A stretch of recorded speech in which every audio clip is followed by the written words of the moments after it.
শুধু ১৯৭১ নয়, ১৯৪৭ সাল থেকে শুরু করে এখন পর্যন্ত জামায়াতে ইসলামীর দ্বারা কেউ কষ্ট পেয়ে থাকলে বা ক্ষতিগ্রস্ত হয়ে থাকলে তার জন্য নিঃশর্ত ক্ষমা চেয়েছেন দলটির আমির ডক্টর শফিকুর রহমান। বুধবার নিউ ইয়র্কে অনুষ্ঠিত গণমাধ্যম কর্মীদের সাথে আলোচনা সভায় এই মন্তব্য করেন তিনি।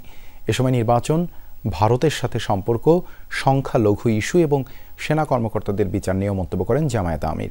নিউ ইয়র্ক থেকে প্রতিনিধি ওভি আজিমের পাঠানো প্রতিবেদনে বিস্তারিত। আপনাকেই বলছি, ইন্স্যুরেন্স করলে সিটিতে সুরক্ষা পাবেন নিশ্চিত।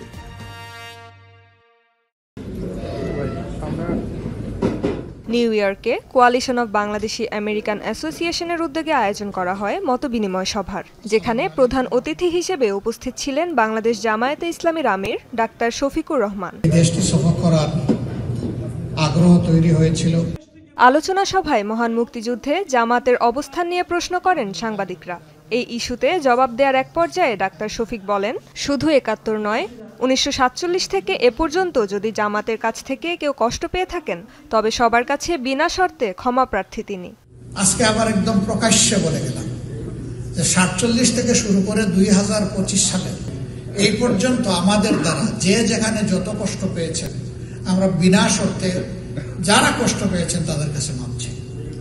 এটা গোটা জাতি হইলেও চাই, ব্যক্তি হইলেও চাই। এ সময় জাতীয় সংসদ নির্বাচনের আগেই পিআর সহ বিভিন্ন ইস্যুতে গণভোটের দাবি জানান জামায়াত আমির। এছাড়া রোজার আগেই নির্বাচন আয়োজনের দাবি জানান তিনি। জামায়াত ক্ষমতায় গেলে সাংবিধানিক অধিকার অনুযায়ী সংখ্যালঘুরা নির্বিঘ্নে থাকবে বলেও মন্তব্য করেন তিনি।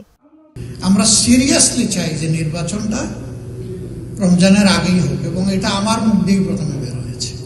আমরা যদি দেশ পরিচালনার সুযোগ পাই তাহলে দেশটাকে আফগান হবে, নাকি ইরান হবে, নাকি ইন্দোনেশিয়া হবে, না লেবানন হবে, না পাকিস্তান হবে, সো আমরা যদি সুযোগ পাই এটা বাংলাদেশ হবে ইনশাআল্লাহ।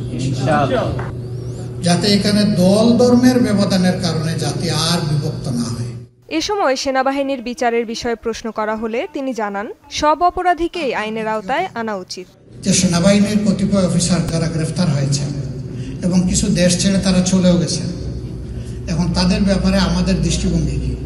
শুধু তাদের ব্যাপারে না, যারা যে কোনো ধরনের ক্রাইম কমিট করবে, সকল পারপিট্রেটর, তাদের বিচারটা স্বচ্ছ হোক, ন্যায়সঙ্গত হোক।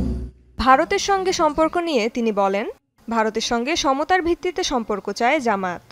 যে মানুষ নিজে তার জায়গা শিফট করতে পারে, কিন্তু প্রতিবেশী বদলাইতে পারে না। আমরা আমাদের প্রতিবেশীকে রেসপেক্ট করতে চাই। সিমিলারলি আমাদের প্রতিবেশীর কাছ থেকে আমরা আমাদের পাওনা রেসপেক্ট চাই। এটা হতে হবে মিউচুয়াল রেসপেক্টের ভিত্তিতে।